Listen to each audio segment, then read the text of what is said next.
Football কি শুধুই একটি চামড়ার বলের পেছনে ২২ জন মানুষের দৌড়াদৌড়ি? উত্তর যদি হ্যাঁ হয় তবে শুনুন, এই ২২ জন মানুষের পেছনে যে টাকা উঠছে তা দিয়ে আস্ত একটি ছোট দেশের অর্থনীতি বদলে দেওয়া সম্ভব।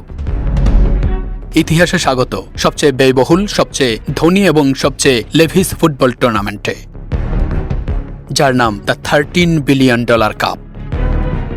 আমেরিকার ফাইনাল ম্যাচের একটি ভিআইপি টিকিটের দাম প্রায় $23 লাখ। শুধু টিকিট বিক্রি করেই ফিফা আয় করতে যাচ্ছে রেকর্ড পরিমাণ $বিলিয়ন।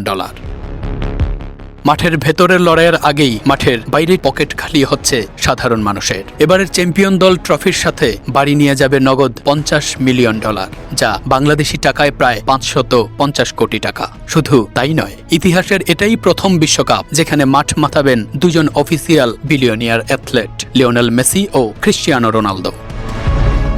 তাদের পায়ের জাদু দেখতে স্পন্সর আর বিজ্ঞাপনের টাকা আজ পানির মতো বইছে। মেগা কর্পোরেট আমেরিকা এই বিশ্বকাপকে বানাচ্ছে তাদের ইতিহাসে সবচেয়ে বড় ব্যবসার প্ল্যাটফর্ম।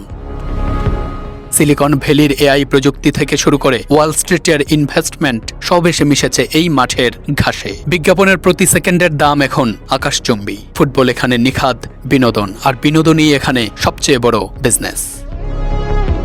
কোটি কোটি ডলারের প্রাইজ মানি, $বিলিয়ন টিকিট আর $ট্রিলিয়ন হাইপ। কিন্তু মাঠের ওই ৯০ মিনিটে যখন বল গড়াবে তখন এইসব ডলারের মূল্য শূন্য। কারণ দিন শেষে ট্রফিটা টাকা দিয়ে কেনা যায় না, ওটা ছিনিয়ে নিতে হয়।